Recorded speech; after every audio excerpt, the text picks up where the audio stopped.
Какво става YouTube? Добре дошли в поредното видео на моя канал. И надявам се, след като сте кликнали на това видео, най-вероятно сте се почувствали кликбейтнати, защото навсякъде сме заобградени от разни реклами на разни продукти, на разни гимикс, на някакви коланчета, въобще на някакви глупости, които обещават много бърз резултат. Точно това е причината, поради която не написах какъв е срокът от време, в който е постигната трансформацията на моят клиент Тони. И всъщност това е причината, поради която написах само цифрата 5, защото за сигурно има някои от вас, които може би ще си помислят, че това е постигнато за 5 дни, 5 седмици или въобще нещо от този сорт. В днескашното видео ще говоря за трансформацията на един мой клиент и как той от Skinny Fat композиция постигна доста добра телесна композиция, показа ти почките, повиши мускулна маса, свали няколко килограма и също време покачи и доста сила. И цялостно вие сами може да видите, че целият се е променил. Дори сме да твърдят, че и изражението на лицето му се е променило. Най-вероятно поради факта, че в края на трансформацията си беше на по-нисък процент подкожни мазнини. За какво искам да говоря в това видео? В това видео искам да говоря за това как фокусът върху простите неща и прилагането им достатъчно дълго време носи резултат. Ние трябва да мислим за когато тренираме и когато ние искаме да постигнем някакъв резултат в дългосрочен план.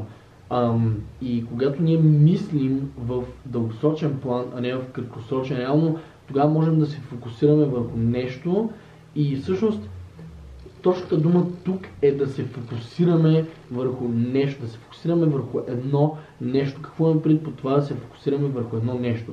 Да се фокусираме върху това, което дава най-много и да правим финни настройки по пътя. Частично това правихме и с Тони. С Тони ние не сме използвали някакви фенси упражнения, не сме сменяли постоянно упражненията. Не. Всъщност от началото на нашата работа до краят на нашата съвместна работа ние използвахме един асортимент от основни упражнения плюс един и същия асортимент от суплементарни упражнения. И всъщност това, което променяхме, не бяха упражненията, пак държа да подчертая, а това, което променяхме, беше обемът, интензитетът, всъщност честотата не сме променяли, така че може би нещата, които променяхме, бяха интензитетът и обемът. И всъщност това е нещо, за което аз се намесих там. Тоест, по-скоро ние се фокусирахме върху периодизацията и прогресията на една шепа упражнения. Всичко беше изключително упростено, за да може първо прогресът да бъде quantifiable, т.е. да бъде измерим по някакъв начин и също време, за да може фокусът да е като лазер, да е насочен върху едно нещо, а не да е разпръснат върху много неща и също времено да е или пък дори да сменяме подходите, да сменяме упражненията и така нататък. Това е нещо, за което аз седя и всъщност това е нещо, зад което може би седи целият бранд. Може би някой от вас се чуе защо съм решил да кръстя брандът си No Bullshit Fitness. Ами всъщност причината е точно заради това. Какво значи No BS?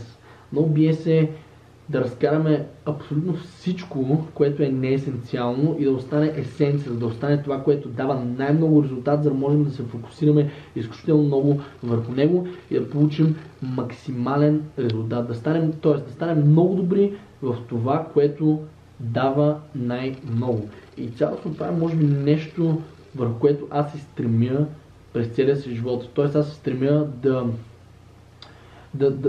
не правя да правя нещата, които ми дават най-много и всякакви странични неща, които не ми дават, така да се каже, бих казал, не ми дават нищо или по-скоро конкретно за моята ситуация не ме докарват по някакъв начин до моите цели, било то за цели, които са в личен план, било то цели в залата, аз не ги правя. Тоест, Това всъщност е, как да кажа, това всъщност е ядрото на минималистът. Минималистът прави това, което е нужно, за да прогресира напред и не прави нещата, които по никакъв начин, които може да прави, но не биха го отвели кой знае колко по-напред. Тоест той се фокусира изцяло върху това, което му дава най-много резултат и те неща, които може би биха му дали толкова малко резултат, той напълно ги пропуска. Как процедирахме с Тони? Всъщност имаме статия по темата за тези от вас, които искат, за тези от вас, които също се интересуват от някакви статистики, за това каква е била силата му първоначално, на какви килограми е почнал първоначално и така нататък. Как процедирахме първоначално? През първите 3 месеца Тони искаше да направи рекомпозиция. Той започна някъде, мисля, на 71 кг, като силата му беше малко спаднала, всъщност той преди е тренирал, но имаше някаква почивка, мисля, че поради работа или нещо от сорта. И в момента, в който започна работа с мен, реши да започне отново да тренира. И съответно, какво направихме? Сложих му всички основни базови движения, за които аз говоря в видеята си. Започнахме, началните тежести бяха изчислени с процент от това, което бяха неговите текущи възможности и на базата на това ние прогресирахме. По време на рекомпозицията теглото му беше почти еднакво, може би много малко. Накрая на 3-я месец мисля, че беше с килограм, ако не се лъжа, по-лек отколкото в началото, но основната разлика беше в силовите му постижения и в обема, който той правеше. Тоест ние се фокусирахме върху прогрес, ние се фокусирахме върху периодизация, ние се фокусирахме върху това той да напредва в това, което дава най-много. И сами може да видите в статията разликата от първият до 3-ият месец. Изглеждаше малко по-чист и беше качил едно значително количество мускулна маса. Следващите 2 месеца той реши да се фокусираме върху това да свали. И същевременно и това направихме. Постави го в дефицит. Фокусът отново беше върху прогресията с тежестите, т.е. отново основният фокус и основната ми роля беше да направя периодизацията и същевременно взимах доста по внимание неговото възстановяване, защото както всички знаем, по време на калориен дефицит възстановяването е нещо, което трябва най-много да се взима под внимание. Съответно забавихме малко прогресията, но всъщност когато той сваляше, той продължаваше да покачва силата и обема. Просто се случваше под малко по-бавни темпове. Честотата на всяка мускулна група директно беше 2 пъти седмично. Ако сложим и препокриващият се обем, overlapping volume от многостранните движения, реално можем да стигнем до заключението, че той е удрял мускулните си групи около 2 пъти и половина седмично.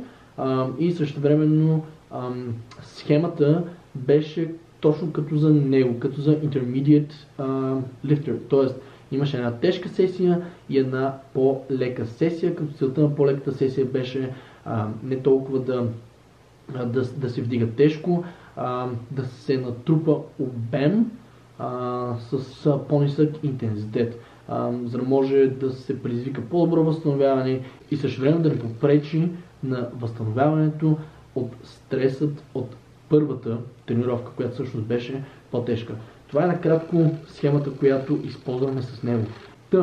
Какъв е извода? Изводът е, че ако се фокусираме върху прогрес на основните движения, манипулираме обема, интензитета и честотата спрямо нашите нива на възстановяване, спрямо нашият график и спрямо нашият лайфстайл, храним се спрямо нашите калорийни нужди, които са базирани спрямо нашите цели, нещата се получават. Надявам се това видео ви е било полезно. Ако ви е било полезно, ударете палец нагоре.